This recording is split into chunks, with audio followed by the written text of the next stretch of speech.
Welcome to the KidMin podcast with Dr. Val and Dr. Virginia, where we talk about everything KidMin and pull back the curtain on some of the surprises and challenges in children's ministry that nobody prepares you for.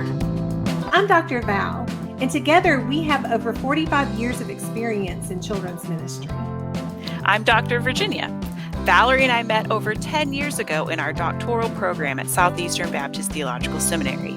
We are excited to share with you all the great stuff that we have picked up over the years. We want to minister to you, the children's minister. Welcome, friends. Thank you so much for joining us today. We are really excited to be together talking about children's ministry, and we are super glad that you have chosen to spend your time with us today. We have a really interesting topic and one that has brought lots. One way to put it. Yeah, I know. It is one that has always brought lots of conflict, and I honestly think that when I was working for the Tennessee Baptist Convention, Virginia, this was one of the biggest requests for mediation than any of the other topics that I ever received. And what we're talking about today is sharing space. Oh gosh. Yeah. Have you found over the years this has been a challenging topic to take? Oh, of course. As always, and sharing spaces, either having to make it work for multiple different groups, or, like at VBS time, this is one of the things that I think of whenever we take over the whole campus and every room is used for VBS. And you got to make sure all the doilies, all the prayer request lists, all the all leader the guides, everything has to be, yes, gets right back where it came from. This is one of the things that we want to really cover well today, because there are so many different kinds of shared space in ministry buildings that we have to think about. And that was one of the things that we were kind of talking about when we were thinking through this particular episode, because there's not only just children's ministry sharing classrooms. Like you might have a classroom where on Wednesday night you have children's choir, and on Sunday morning you have a Sunday school class or a Bible study. It's not just sharing within the ministry, and it's not even really like just church ministry sharing with one another, where you might be like you said, we might be using a senior adult classroom for a VBS classroom during sometimes, or we might be using, a choir room for something else some evenings. And so it's not just that, but we also have to think about, does the ministry have a weekday program or a school that meets there every single day? Those kinds of shared spaces. Or if your building opens up to organizations that are outside of your ministry, like if you have Boy Scouts or Girl Scouts or homeschooling groups, or if you have, community events that are hosted at your church, how do we share those spaces? So there's a lot of things to consider when you think about your facilities. So I think we just are going to jump in. How does that sound? We're just absolutely. Let's just go for it. Rip off the Band-Aid. We're rip just off the doily. Jump in and do it. And then and hopefully we'll answer some of your questions, and we'll give you some guidance as you think through, how can I successfully share facilities? Because honestly, and I will say, like I said, when I was a consultant, I had a lot of churches that would call because they did have a weekday program or a Christian school within their building. And one of the things that I heard most is, we're thinking about closing the weekday program or closing the school, not because God is leading us to, not because we don't believe in this ministry anymore, but because we are so tired of the conflict that it's causing within the church, or the damage that it's doing to our building, that we are just ready to say we're done. So I was sort of like that last effort. Resort. Of like, can you come in and talk to us about, how do we figure out how to share space, and how do we work through these conflicts? And so it's really, really hard. But lots of clear communication, which we will get into. Yes, lots of communication. Lots of planning. I think planning and organizing and communication are the keys. And that's where a lot of people really struggle, because it is really hard to find the time to be able to do all of those things when we're in ministry and we have so much that's going on. But I do think that there's just some basic questions and organization that you can lay in place that will help this conflict, whether you are walking into a ministry just starting out or whether Mm, you have been in this ministry for many years and it's become a challenge for you. yeah. I think there are ways that you can sort of step back and say, okay, this is what we need to look at, and this is how we need to view this particular struggle. I think one of the first questions has to be, what is the primary ministry of the building? Mhm.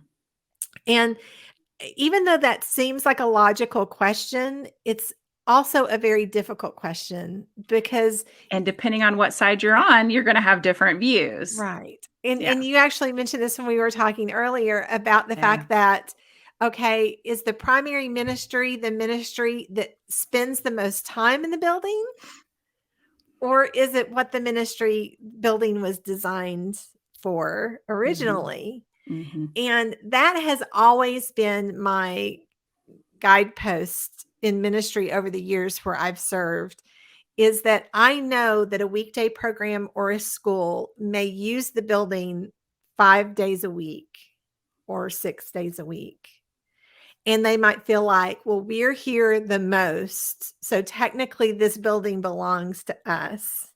Hmm. But you really have to ask yourself, who is the primary ministry in this building? Did the church start the school?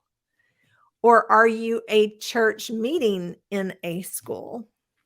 Yes, So, what is the primary ministry of the building? yes. And so, coming from a person who was not only the principal of the school at the church, but also the children's minister at the church, I really did have to look at this often and tell my teachers during the week, I know we're here a lot, but this is a church building that Mhm. has a school ministry. Yeah, I was about to say that exact same thing whenever I've been at, a couple different churches that have had weekday preschools, not Right, K through 12 schools, but weekday right, preschools, and the weekday preschools were viewed as a ministry of the church, an outreach of the church. Like, right. yes, in one sense, it is like a business. I don't know the business is the right way to say that, but Well, in one sense, it is something like we charge tuition, we pay the teachers. right, But on the other hand, it is primarily a ministry of the church, and it's viewed as right, an outreach ministry to reach families in the community who we may not reach otherwise. right. Mhm.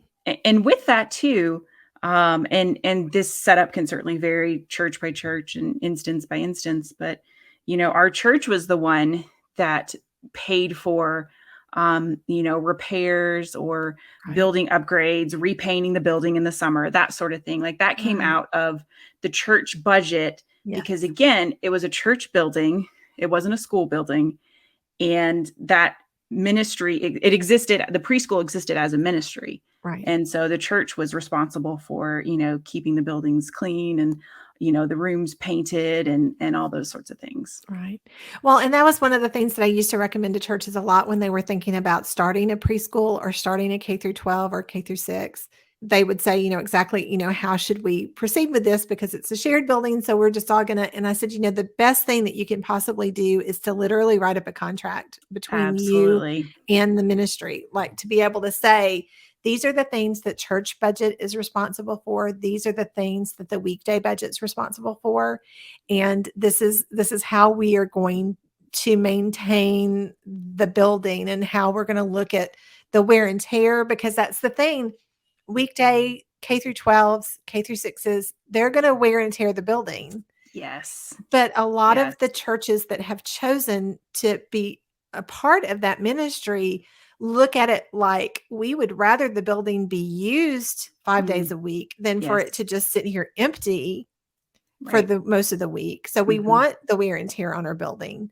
But you Right. just have to realize that's just the nature of having a weekday program. It's around all the time. Yeah, there, Yeah. things are going to happen. There's going to be wear and tear on Right. the building. And so that's something that you really have to look at. And one of the things that you really need is to have that liaison between the Yes. church ministry and the weekday ministry, or, the ministry that is serving in your church, so that you have that one person that you go to that's going to make all of these decisions and kind of be the go-between between the two Right. ministries, or the three ministries or four. And we're going to talk about that a little bit more when we're even looking at how the ministry shares space. But I think that while we're talking about it, it's just so very important that it's a very clear decision. Who is going to take care of the extra utility cost? Who is going to take care of wear and tear on the building and repairs? What portion of these things? Because a lot of churches will go into weekday ministries or K through 12 ministries and think, okay, this is we're going to earn money this way. That's what I was about to say. I've had churches ask me, be like, "Hey, we want to make a little extra money. Like, we think we're going to start like a preschool." And I'm like, No. well, yeah, that's not the way to do it. It's not. That's not the way I to mean, do there it. are some churches over years of Yeah. having successful educational programs can be very successful with it, and it can cover its own costs Yeah. sometimes. Yeah. Yeah. But to be actually adding money to a church budget, that is very rare. Very hard to do. Because Yeah. paying teachers, Mhm. insurance, liability, all of those things that come Yes. with it it is a ministry of your church. And so I don't know, maybe we just need to have a whole episode on how do you decide whether to have a weekday program, because we're getting a little off topic. But the idea is that you Yeah. have to really look at it as, like you said, it is a business. Mhm. And it is a ministry, but it Mhm. is something that is going to take a lot of a toll on your Yes. building, on your resources. And so you need to think Yes. about that. The Yep. other thing that you really need to think through is, you know, do you want your building to look like a school or Yes. look like a church? And there are a lot of ways, and we'll get into that a little bit here in a few minutes, but a lot of ways that you can really make sure that you are setting those guidelines of what the building looks like on a daily basis, what it looks like during the week, what it looks like on the weekends. But Right. yeah. One of the things that we did was, just to jump on into that, one of the things that we Okay. did was we had 8-foot bulletin boards in all Mhm. of our rooms on, I guess, 3 out of the 4 walls. And Mhm. so it was like 2 of the 3 were for the preschool, 1 was for the church. The preschool was Right. supposed to keep their items on the bulletin board. The church kept their Yes. stuff on their bulletin board and on their wall. And so Right. trying to divide all that up and Yeah. trying to, yeah, make that work. Right. Well, and there's a couple of things that can be a problem with that for some strange reason, and I've never understood this, but it's very true. A lot of states have requirements for weekday programs and for schools about how much of the walls have to be covered with material, and how many manipulatives, blocks and toys and books and things are out in the classroom.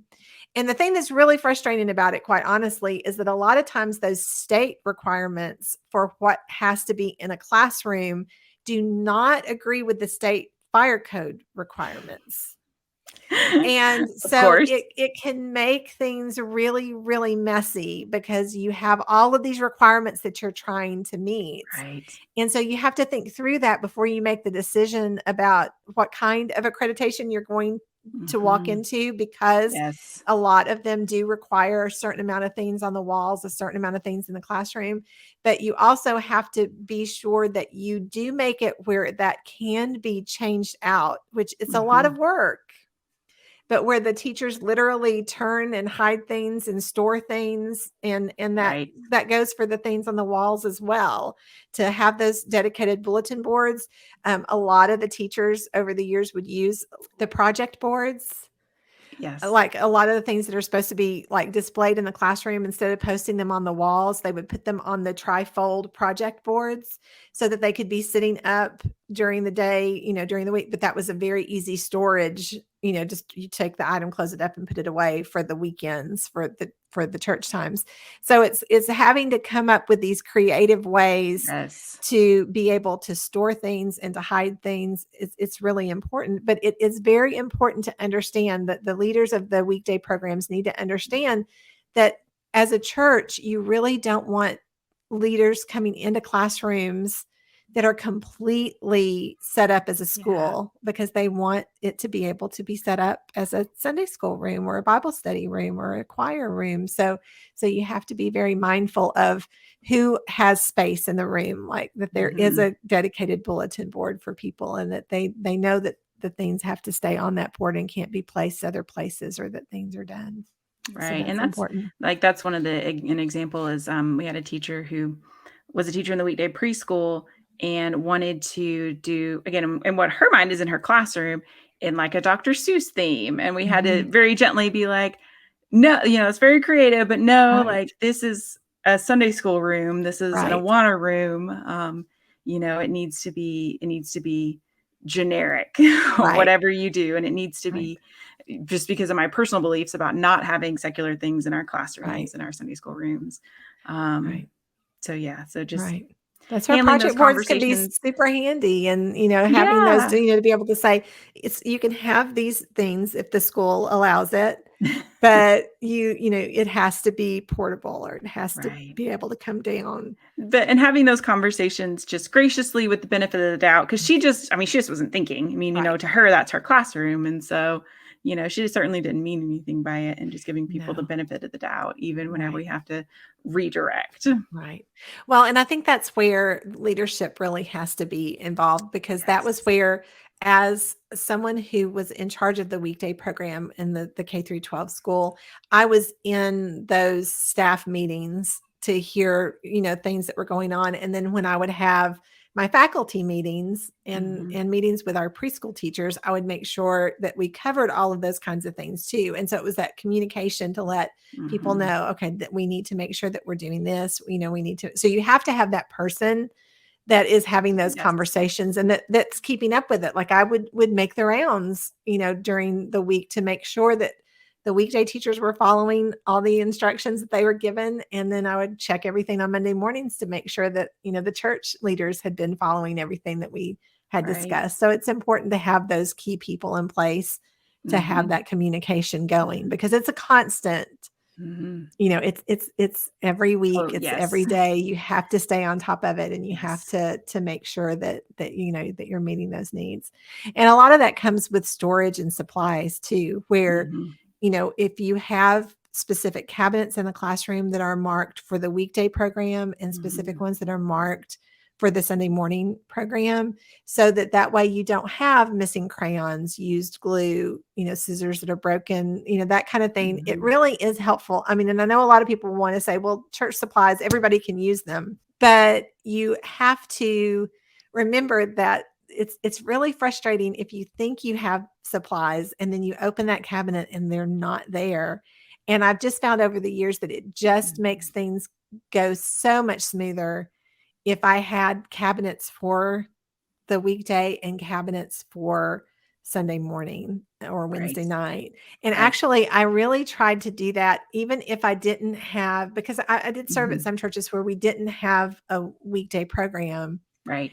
but I still tried to designate space in Some the space classroom for each for ministry. choir, Hmm. for Awana, for, so that way they had storage for their Hmm. items that they, knew. And then they had their own pencils and they had their own Hmm. crayons and they had their own paper so that it was that designated space. It just saves a lot of struggle when you can make sure that you have everything that that person Hmm. needs in their storage space.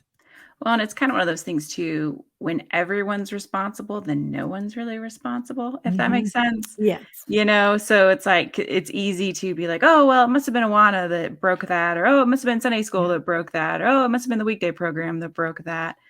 But you're right, if everyone has their own storage space, if everyone has their Yes. own supplies, then you're more apt to be responsible and intentional with Right. something that you feel personal, like ownership and Mhm. responsibility for. Right, So, right. yeah. Yeah, so it's important to kind of think through all of those kinds of things. So, and we were talking earlier about having a contract, so that you knew that the spaces. And I think it's really important if you are opening your building to outside opportunities in the community for them to use your building. I Absolutely. think it's really important that you have a contract for each Absolutely. of those.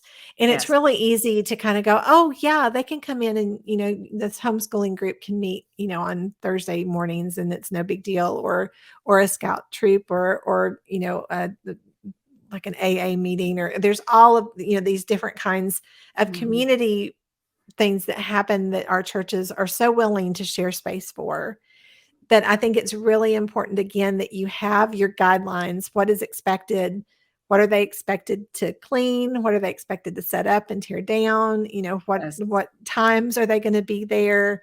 Who is your key person that is going to be Mhm. responsible for all of those things, so that you can talk to them to make sure that the building is locked correctly. Because I know a lot of times we would have groups that would meet in our building, and I would happen to be there and notice that they didn't lock the door when they left, when it was, an evening meeting, or Right. they wouldn't think, to take out trash or to, do those kinds of Right. things.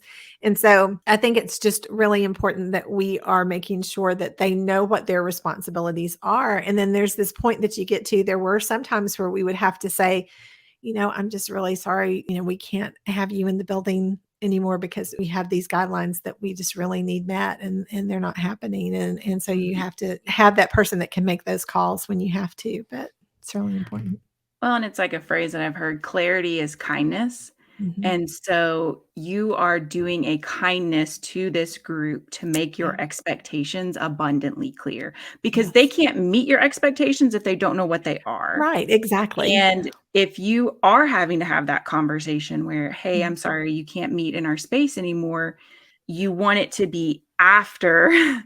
they have already gotten written guidelines of your expectations and Right. written reminders that they aren't meeting it, and, Yes. emails about, "Hey, per our contract, we need you to do X, Y, and Z." Mhm. And so clarity is kindness, and so you need to think of your contract not as something that's, like, binding to these groups, but something that is Right. a kindness to them so Right. that they can meet your expectations. Right. Because it's like what we were saying earlier. I think it's really important that we do realize we have this building, and we have the space that can Mhm, be utilized in the community in so many ways. There's just unlimited possibilities of how we can outreach to people mhm, through different programs and different things. But I think it's really important that we do have our boundaries, though, and that we mhm, have our expectations very clearly lined out, because we do need to honor the gifts that God has given us, and that we do mhm, need to make sure that we're honoring the people who are giving and that help build the building and keep the building up and all of those kinds of things. So I think it's important that that we think through all of those kinds of things. I think that's why too it's really important to have a staff member that's responsible for scheduling. mhm. And that's, you're going to Yes. have a staff member, hopefully, that is a liaison with whatever group you're Mhm, working with. mhm. Like I was saying, where you have somebody that's going to be the go-to person between this Yes. particular organization and your building. But I think it's really important that you have an individual on staff that's responsible for calendar for Yes. this, so Yes. that if an organization or a group needs to use the building at any given time, that they have turned in a request for the Mhm. time, for the rooms, for what's needed. And Yes. so that person can look at the church calendar and they can see, because if, for example, Virginia, if you're responsible for the preschool and I'm responsible for children's ministry, and we both just assume that we can use the auditorium for an event, Right. you know, we need to make sure that there is somebody that's looking at that calendar that can say, "Oh, I'm sorry, the K through 12 program can't use it on that night because the weekday's already committed to using the space for that night." And so they can look at the calendar and they can tell, okay, we are going to have a homeschooling group that's meeting that night, or an AA group that's meeting that night. So we can't have another event in the building because somebody else is already using that.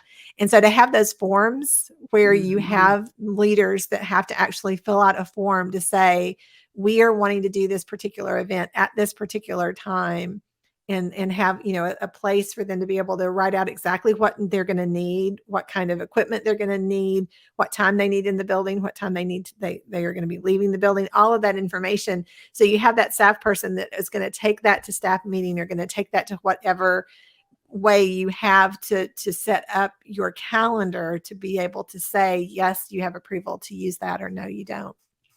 Because just assuming that anybody can use it anytime can Doesn't get you work. into a lot of trouble. Yeah. Yeah. Yeah. Well, and Yeah. we, in the past, I've had forms like that at churches that Mhm. both external groups have used, internal groups have Yes. used. It was a system that worked very smooth. And then that even goes back to what we talked about in previous episodes with calendaring, Mhm. how, twice a year we have big calendaring meetings where we calendar a full year out. Right. That way we want to get all of our primary church events Right. on the calendar. That Mhm. way, if someone does want to come in and host an event, they want to do voting at the church, or they Right. want to have a Cub Scout, whatever. Yeah. That way, those church events take precedence, and they've already been on the calendar for up Mhm. to a year. Right. And we know that they are there and that they are coming. Mhm. And so that even loops back into, calendaring your events for your spaces as well. Right. Right. And so it takes planning, and it can be complicated, but it's really important that you have Mhm. these sort of organizational things in place, Right. to be able to do that. I think having a healthy philosophy in your ministry is incredibly important for you as a ministry to be able to say, this is the house of the Lord. We are choosing to use this building for these ministries that we feel led to have. And so no one space belongs to any one person or any one ministry, Yeah. Amen. but we are working together, to fulfill the things that God has called us to do. And so you're not saying this classroom can Right. only be used for kids ministry, or this classroom can only be used, for adult ministry, but Mhm. you are willing to lay out, the building and say, we are flexible in what we are doing. It's Vacation Bible School. That means that we're going to need every inch of this building. It's not Mhm. just a children's ministry area need. It's going to be a full church, ministry need. And so I think that that's incredibly important. And one step that I've seen taken that I think is effective in helping facilitate that mindset is standardizing all your classrooms. Mhm. And so, and this goes really for adult spaces, in one sense that, they all have the same type of chairs. They all have Right. the same, TV and AV setup in the same corner. And they all have the same like generic Christian, artwork or verse on the Right. wall. Because I think sometimes what you see is that adult classes will sort of settle into a space, and then they'll start putting pictures on the walls and moving in furniture. Like Yes. I found an adult room recently that has like a recliner in it.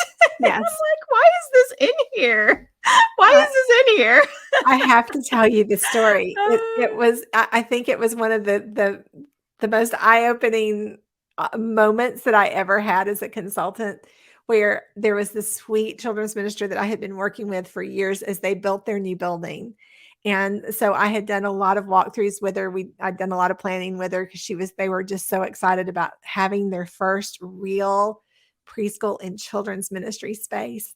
And Yay. so once they opened the building and once they had their first Sunday, she could not wait for me to come and just, walk through the building with her so she could show me everything. And so we had gone through everything, and she was showing me all the classrooms, and we get to the children's wing, and we were going through classrooms. And so she said, we're using all of these classrooms here. And she kind of pointed to the end of the hall, and she said, now there's a classroom at the end of the hallway that we don't need for kids ministry right now.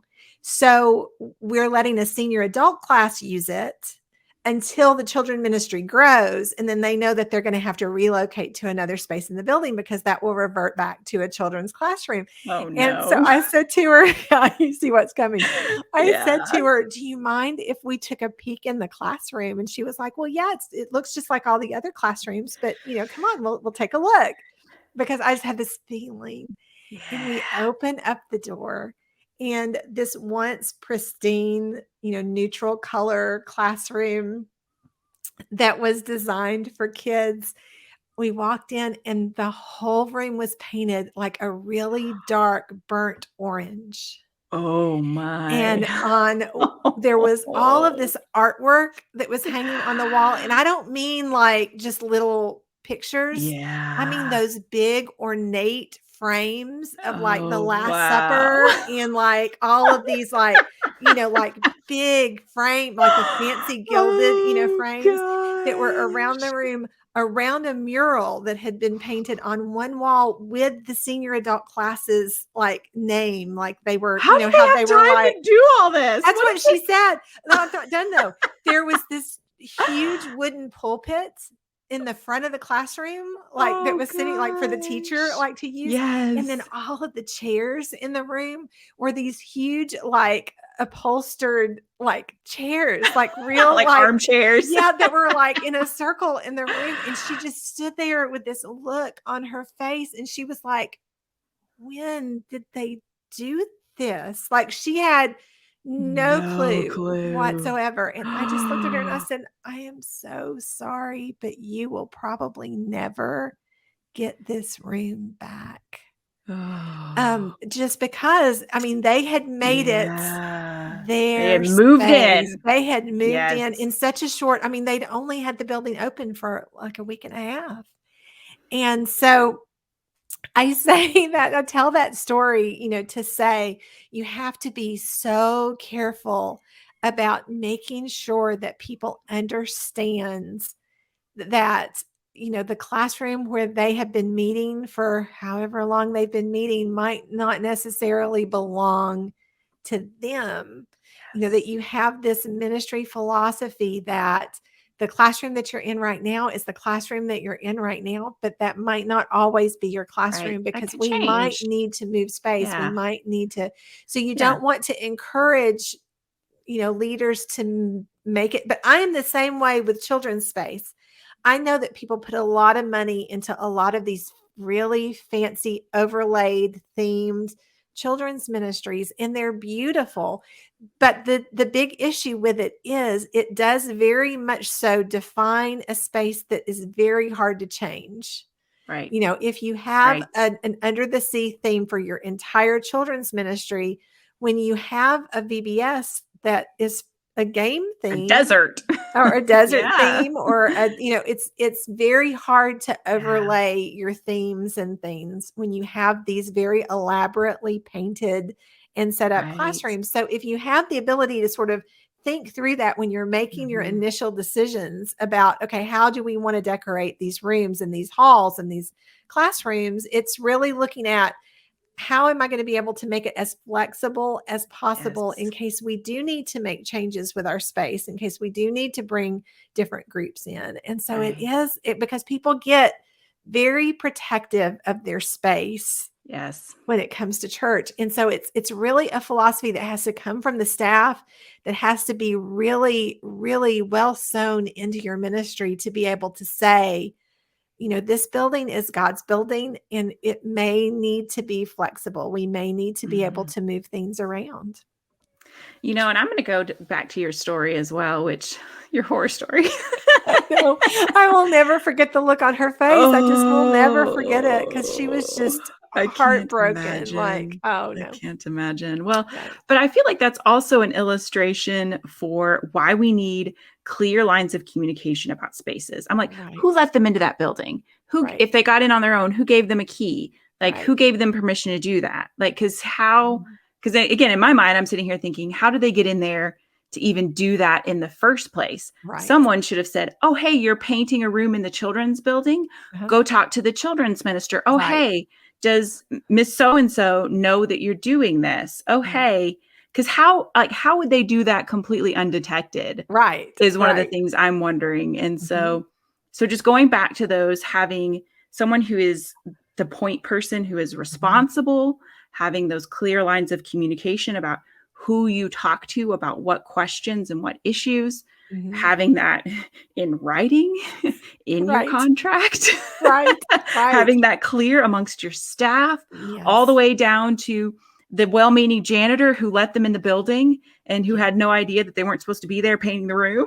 Right. You know what Well, I and mean? just yeah, So, just those basic clear cut, if you yes. would like to paint, you have to request, these are the colors that we have available because Yeah. I've had that happen. I Right. don't want to Oh, just give a hard time to the senior it can adult happen class. anywhere. The Yeah. Yeah. youth ministry, I have seen youth pastors come in and just paint ridiculous colors and things everywhere, not realizing, okay, space is used for a lot more than just youth Right. ministry. Right. Right. And so Right. we really have to be mindful Yeah. of, how this classroom is set up and how this space Yes. is used and how permanent something is. And that's really where we come back to having bulletin boards available, having, project boards, having things that roll in and roll out, things that can Mhm. be maneuverable. Because we do have, and I do know it's a little bit different because preschool and children's ministries have safety and security issues that do tend to allow for this is a children's wing and this is Right. this is the children's space. Right. But we have to remember there have been many years where we've outgrown a preschool space. So we've had to Mhm. take another hallway and add those security measures Right. and to change it. And And so we, retrofit it. Yeah. yeah. So some things are much easier to change than others. Locked doors and those kinds of things are much easier to change than whole decoration systems or whole Right. painting systems. So you really have to sort of really, think through. Because the other thing is space needs. I've said this for so many years because a lot of times I would have senior adult classes or adult classes say, well, you know what? We're bigger than preschoolers. So preschoolers can be in a tiny Mhm. classroom. They don't need as much room as we need, when actually it's the opposite. The square footage needed for preschoolers and for children are much greater than adults. So Yeah. sometimes, yeah, we might need to change up space if we have more preschoolers coming. We need more space than, Right. say, an adult class that can Right. scoot chairs together because they're going to Right. be Because you sitting can and sit listening. still for the whole hour, Yes. Yes. You whereas our you have preschoolers chairs. cannot. They need space to be able to move. And Yes. so it's really important that you realize that the needs might change. So your space may need to change. And so Mhm. that's huge. Well, I think that that's one of the things that is so important is that we are making sure that there are people who are invested, that are in charge of these ministries, that are key leaders, that they are meeting, that they are communicating, that they are a part of the big story for your ministry. Because I think so many times we become silos in ministry Yes. where you Yes. have this person that's in charge of the weekday program and this person that's in charge of the preschool program ministry and this person that's in charge of the children's ministry, and they never communicate or have Mhm. any kind of interaction with one another. So they are living sort of in their own world. And if you don't have meetings with these leaders, if you don't Mhm. have communication happening, then you are not going to really be able to understand each other's ministries.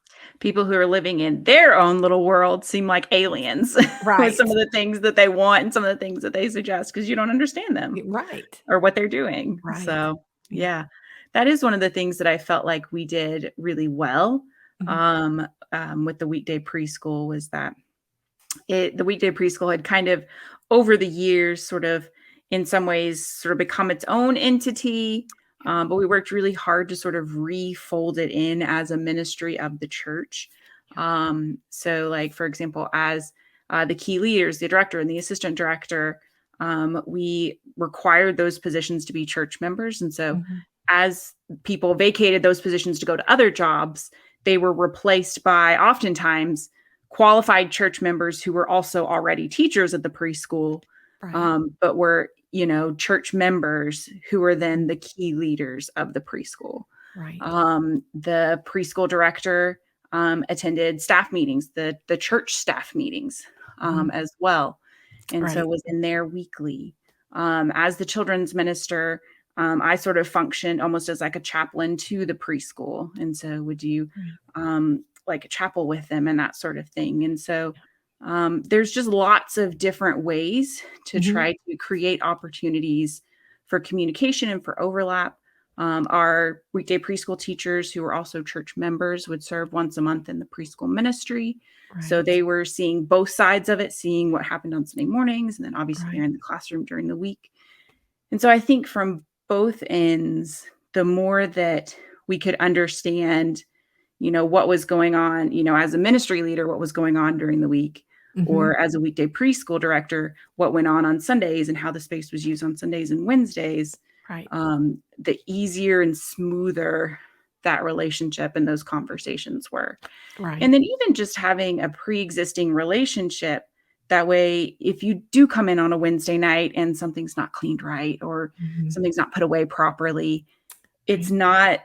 you're talking to someone who you talk to regularly and who you work with routinely. So Right. it's not a big deal to go to them and be like, hey, this was like this, Right. whereas if your whole relationship consists of having Just to address it, complaining. yeah, Right. when something's wrong, Right. that's a lot harder.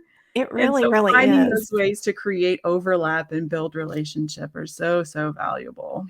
It really is, and I think that that's the key too, because I know that not all churches have the ability to be able to do that. They may not have people in their congregations that do have the qualifications that are needed to be able to do that, but if you again, I think the key thing that you brought in there too is that they were involved in the meetings. The preschool director, the weekday director is coming to staff meetings, so they're seeing the big picture for the Yes, church.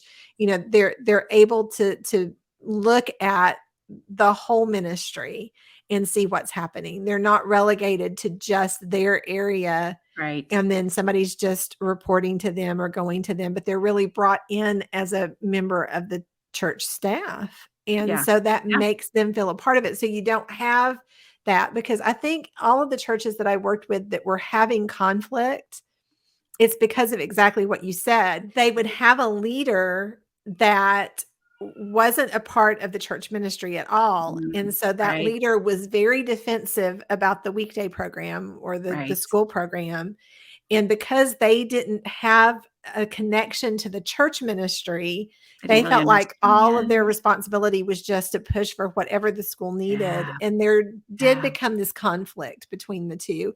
And I just remember one of the churches when I came on staff, and I started working with the weekday director at that particular church, and I would go to her and ask her questions and talk with her, and she would and she was the exact opposite of what you were talking about. She wasn't a church member, and she Right. did feel very disassociated. And one of the things she kept saying to me is, you keep including me. Like you keep letting me know what things are happening. And it made Yeah, her, for the first time in all the years that she had yeah. been there, she felt like she was a part of the church ministry, because she wasn't just on Wow. her own anymore. Like she Yeah, was able yeah. to, she had only been talked to when things were bad and when there were Oh, problems and people were complaining. And so yeah, I, worked really hard to make those teachers feel like a part of the church. yeah, yes, And it really changed just the atmosphere of how the church and the weekday worked together. And yeah, so that has to be intentional, because it doesn't happen just naturally. That's not just right. You something have to foster those that's relationships organic. Yeah, and be you intentional. have to be Yes, intentional about that. You yes. have to make the time to take them to lunch, or to find a Mhm. time where you can go for coffee and you can get to know them, and then Or you meet can, with them a couple times a month, like, have a yeah. standing 30-minute meeting twice a month or Yeah, whatever. Yeah. because you have to make them invested in the ministry. And for us Yeah. too, the teachers that taught in the weekday program and the K through 12 school that didn't attend the church, we still treated them like church members. So Mhm. like, for example, if I remember, like, one of the preschool teachers had cancer and she was really sick, so we started, Mhm. like, we did a meal, the church Did a started meal taking tray. meals to her Yeah. family and Yeah. doing all that. And so, because, like I said, we wanted them to feel like they were a part of the church, even if they didn't attend on Sunday mornings, because they were a key part of our ministry as a whole. Right, And when you right, start doing that kind of thing, then you don't see yourself siloed as much. right. You begin to feel a part of a We're all on the same ministry. team. Yeah, Yeah. And so you want to work yeah, together. And I think that makes a huge yeah, difference. yeah. What's interesting is that I'm now in a situation that's different where we have a homeschool group that's Mhm. on campus once a week, and they are not a ministry of the church. They Mhm. are in this situation, like an outside organization who is renting Right. our space, but who we Mhm. are, it's a Christian homeschool group. So like we're in agreement with what they're doing, Right. but they aren't necessarily a ministry of our church. And Yeah. so that's an interesting relationship navigating as well, to where we sort of laid out, and Mhm. we may have made it a little more complicated than we intended to, but it's sort of like they use multiple buildings on the campus. And so it's like, okay, if you're in this space and you have a concern, this is the person you talk to. If you're in the preschool space, you have a concern, they talk to me. Right. So we created a contract, Yeah. wrote a contract for the first time. Yes. For the first time after, anyway, we won't say how long. Um, and laid out all of that in the contract, and Yeah. even have like a little cleaning checklist that they do every week. And after they Right. check everything off, the director signs it, Mhm. it gets turned into us. And so it goes back Right. to that clarity is kindness. It really And so does. we're, I mean, there's little questions that come up here and there, but really I would Mhm. say we've got a very good relationship with our homeschool group, and Right. everything's going uneventfully. So Right. hopefully, Well, hopefully the next time they meet, nothing blows up or something.